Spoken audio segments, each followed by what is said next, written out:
అక్ఫగిరన్నా నానా నువ్వు చెప్పుకురావాలి ఇక చెప్పన్నా.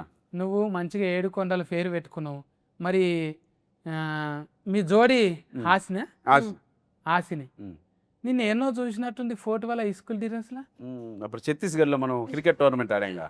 కాదు కాదా పెద్ద సారు ఒకసారి అట్లా దిగినావు కదా స్కూల్ డ్రెస్ వేసుకొని. అవునవును. నాయక్ సినిమాలో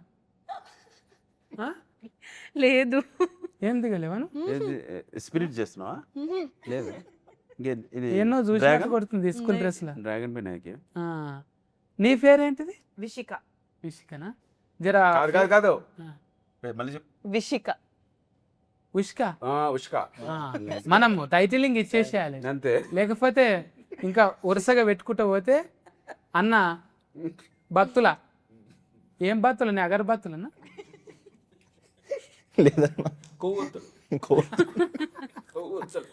ఏ నిన్ను అట్లా బనాయించినట్టు అంటలేను. ఇగో మంచిగా ఫస్ట్ టైం హీరోగా కదా. అవును నాయన కోటీశ్వరుడు కదా. కోటీశ్వరరావు పేర్లోనే ఉంది కోటీశ్వర్ అంట. తమ్ముడు సినిమా అప్పుడు ప్రేమతో పెట్టినా నీకు పేరు? అంటే గోకులంలో సీత మూవీ చూసినప్పుడు నాన్నగారు పవన్ కళ్యాణ్ గారికి ఫ్యాను, నేను తమ్ముడు టైంలో పుట్టాను అనమాట. సో దాని ముందు డిసైడ్ అయ్యారు నెక్స్ట్ కొడుకు పుడతాడు అప్పుడు పవన్ కళ్యాణ్ నేమ్ పెట్టుకోవాలని. మరి పేరే పెట్టుకున్నావా? బాడీలో లాంగ్వేజ్ కూడా వచ్చిందా? తొడగొట్టుడు మెడగోకుడి అలా చేయలేమన్నా, అంటే సార్ స్టైల్ని మ్యాచ్ చేయలేమన్నా. ఇక చూడే రావాలి కదా, బాడీలో లాంగ్వేజ్ ఉంటేనే. ఇక నా లెక్క బిత్తిరి లాంగ్వేజ్ అని ఉండాలి, లేకుంటే బాడీలో లాంగ్వేజ్ అని ఉండాలి. ఏదో అన్న ఒక లాంగ్వేజ్ చెప్పలేరా అక్క? అలా కదన్నా, ఇప్పుడు బిత్తిరి సత్య అన్న లాంగ్వేజ్ ఎవరు చేయలేరు, అలాగే అది ఓన్లీ మీకే సాధ్యం. అలాగే పవన్ కళ్యాణ్ గారి స్టైల్ కూడా ఆయనకే సాధ్యం, ఇంకొరెవరు ఇమిటేట్ చేస్తే కూడా బాగుండు. ఊనిక్ అది అంతే, యూనిక్. ఊనిక్ కదనే నువ్వు కూడా అబ్బా అబ్బా ఆహా అట్నా అక్క నిజమా కొడుతుంటే అట్లనే అన్నావు ఇంట్లో కూడా? ఇది వేరే సౌండ్ అన్న, సౌండ్ అసలు డీటెయిల్స్ లో వస్తుంది. ఏం గుద్దులే అది? పిడిగుద్దులు. ఎక్కడ చెప్పుకోలేము చెప్పుకుంటే సిగ్గుపోతుంది, చెప్పకుంటే పానం పోతుంది. ఆ దెబ్బలు కూడా పైకి కనపడవు, లోపల ఉంటాయి. ఎట్లా బతకదు అసలు డైరెక్టర్ ఇప్పుడు హీరోయిన్లను ఎట్లా సెలెక్ట్ చేసినట్టు. ఇప్పుడు కరాటే వచ్చిన వాళ్ళని, కుంకు వచ్చిన గురించి తెలియదు, విషిక గురించి సెలెక్షన్ బాగా చేశారు. నువ్వు మార్షల్ ఆర్ట్సా? నేర్చుకున్నా కొంచెం ఈ సినిమా కోసం. అబ్బా చూసినావా అన్న? ఆఫీస్ రాగానే చాక్ పీస్ తీసుకొని డైరెక్టర్ ఒక గోడ పైన లైన్ గీశాడు.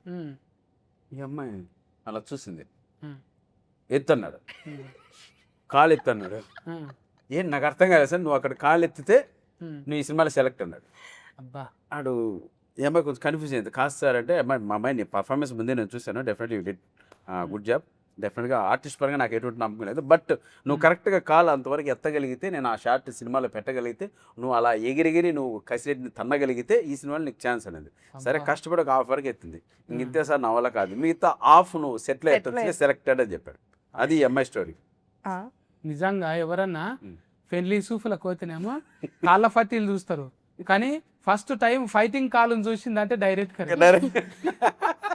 ఏది ఒకసారి చేయమ్మా ఎంత అలాగే కాదు. ఇట్లా ఇప్పుడు ఫుట్బాల్ ఆడతావు నువ్వు? మే 22 చూద్దాం, ఎంత ఎత్తాను, ఎంతవరకు ఎత్తాను, ఎలా ఎత్తాను. అమ్మో ఉసుక మామూలు ఉసుక కాదు, ఇది బీచ్ లో ఉసుక, ఇది ఆగులో ఇసుక కాదు, ఇది పిచ్చుక. వైజాగ్ నుంచి వచ్చాడు. వైజాగ్ అంటే మంచి ఉబ్బరం ఎక్కువనే ఉంటుంది ఆడ.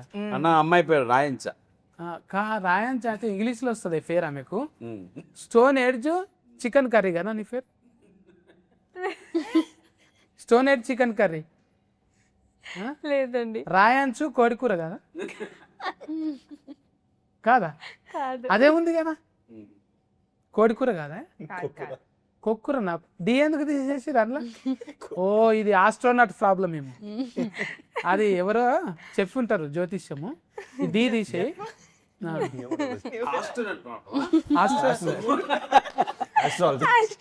ఆహా న్యూమరాలజీ ప్రాబ్లం.